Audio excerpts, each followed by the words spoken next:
Halo, selamat datang Bapak Ibu dosen dan teman seperjuangan. Di presentasi kali ini saya akan mempresentasikan materi pertemuan 1 sampai 5 ujian tengah semester mata kuliah pengantar teknologi informasi. Dan disusun oleh saya sendiri, nama saya Rian Adiansa dan NIM saya 201011402178 dan kelas saya itu kelas 01 TPLP 008.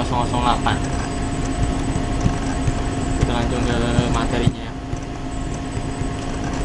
Dan materi yang saya akan bahas itu yang pertama adalah pertemuan 1 pengenalan komputer, dan ada yang kedua itu pertemuan kedua untuk pengenalan CPU. Selanjutnya ada juga pertemuan 3 tentang memori, pertemuan 4 tentang input dan output, bisa disebut juga I/O, dan pertemuan 5 yang terakhir sistem bilangan codes. Yang pertama kita akan membahas tentang pengenalan komputer.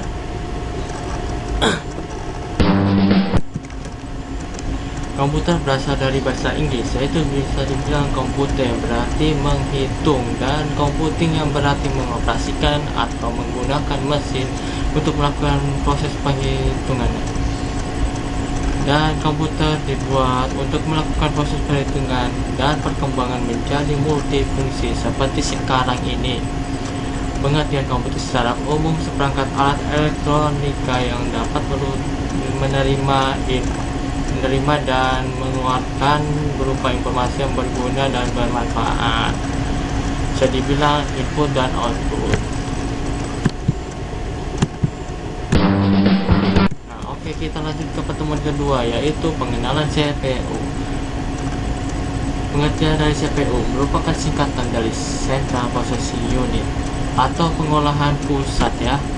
CPU dapat diibaratkan sebagai otak komputer itu sendiri.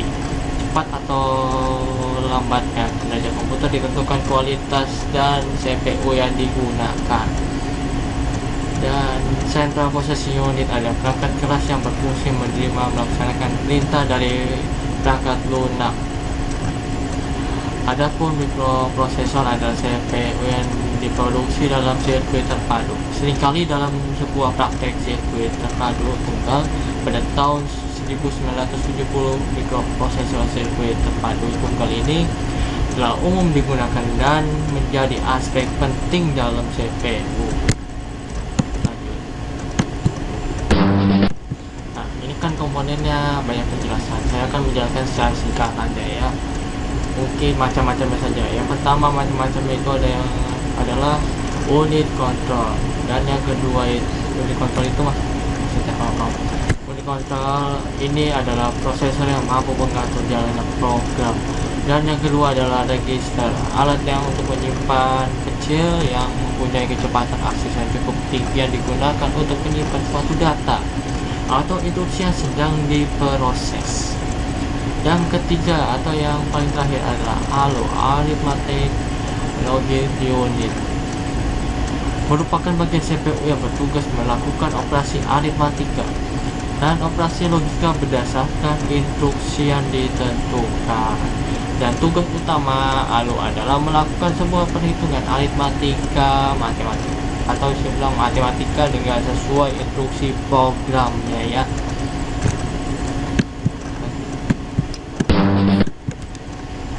Dan sini juga ada fungsi dari CPU. Fungsi utama dari CPU adalah melakukan aritmatika dan logika terhadap data yang diambil dari memori, dari informasi yang dimasukkan melalui beberapa perangkat keras seperti papan ketik, pemindai, tuas kontrol maupun tikus.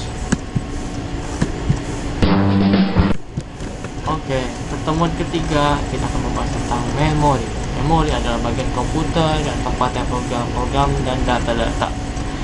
Data yang disimpan sering digunakan istilah store atau storage untuk menyimpan memori, meskipun data storage sering digunakan untuk menyimpan disket, tempat informasi untuk dibaca dan ditulis. Memiliki aneka ragam jenis teknologi, organisasi, unjuk kerja, dan harganya. Memori merupakan bagian komputer yang berfungsi tempat penyimpanan Jadi memori ini sangat penting banget ya. Jadi kalau nggak ada memori, otomatis data kita itu bisa hilang. Terus bisa juga itu memori juga itu sebagai jantungnya lah, ibarat katanya.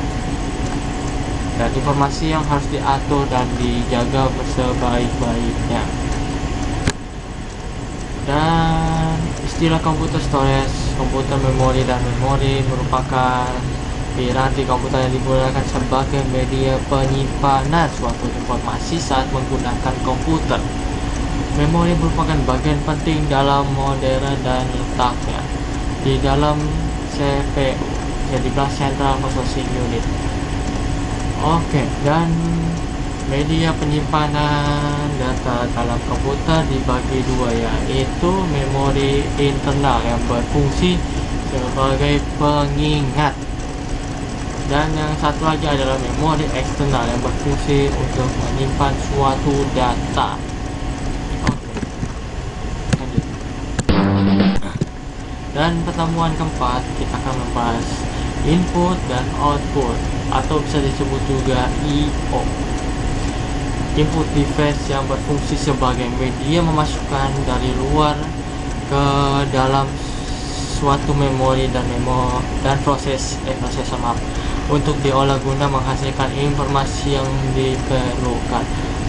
Dan ada juga output device yang berfungsi sebagai media pengeluaran data ke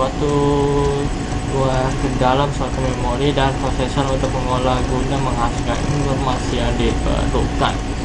Dan input device banyak banget contohnya. Untuk contohnya itu ada keyboard, mouse, touchpad, dan masih banyak yang lain-lainnya.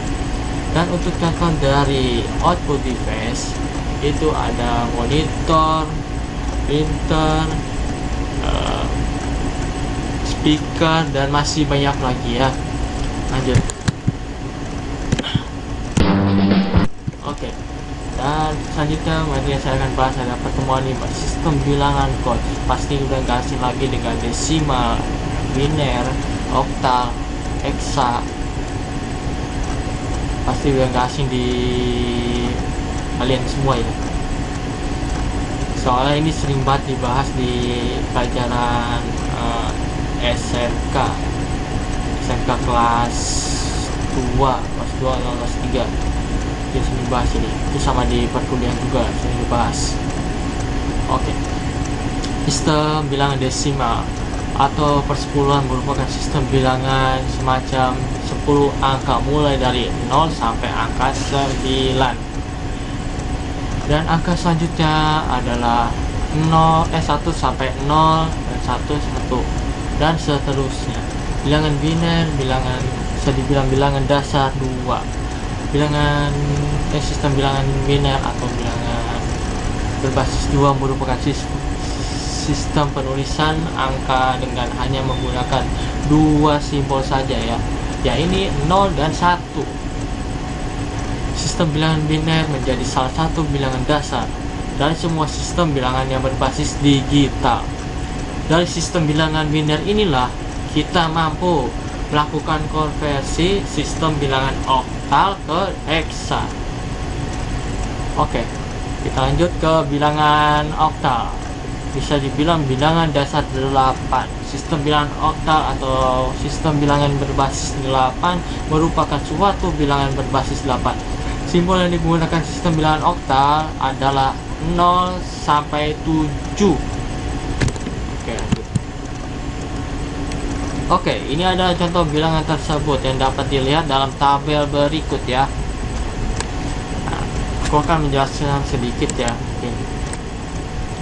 Nah, misalkan desimalnya 0, 1, 2, 3, 5, 6, 7 dan biner ya 0, 0, 0, 0, 0, 0, 1, 0, 0, 1, 0, 0, 1, 1, 0, 1, 1, 0, 0, 0, 0110, saya akan menjelaskan sedikit ya.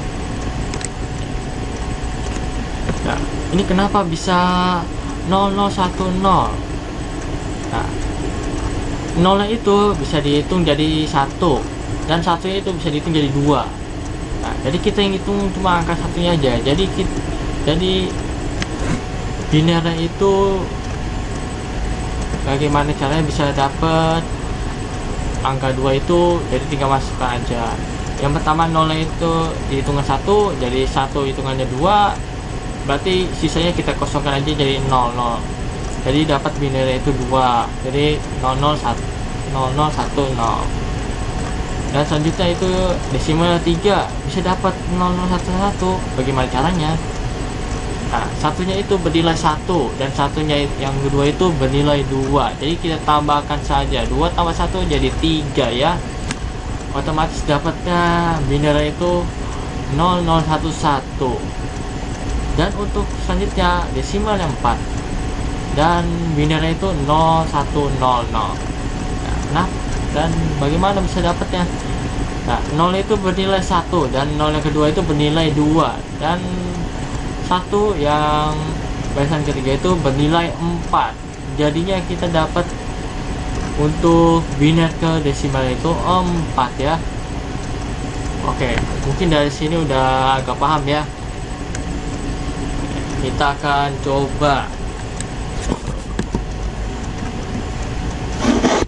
coba buat konversinya ya. Aduh, lag. Kita buat konversinya. Contohnya aja ya.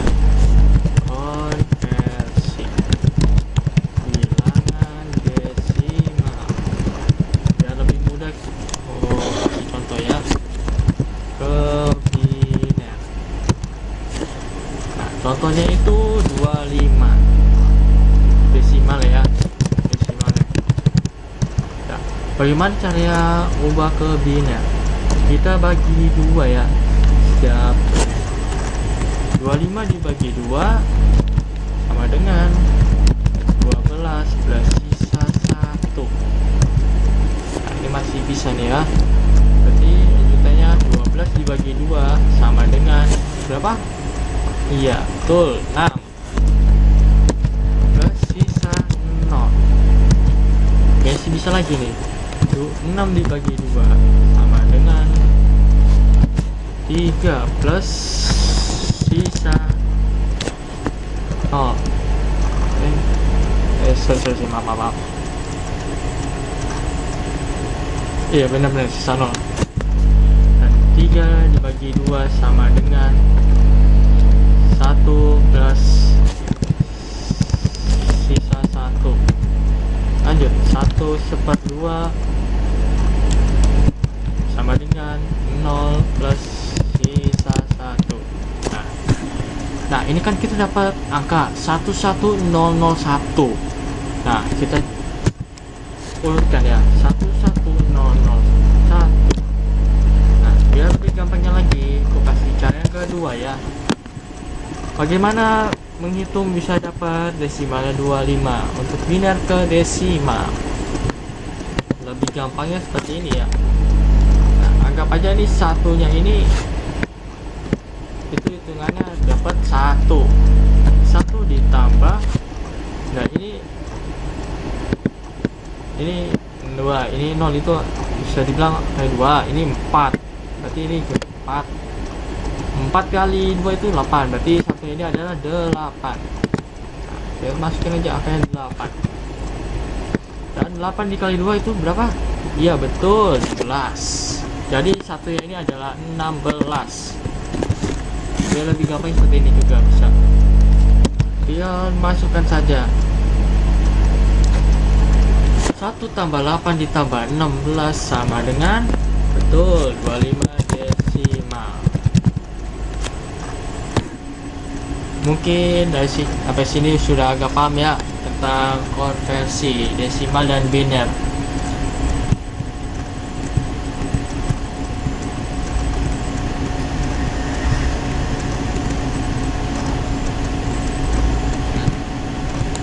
Oke, cukup sekian dari presentasi materi pertemuan 1 sampai 5. Kita sudah bahas semuanya. Kurang lebih yang mohon maaf.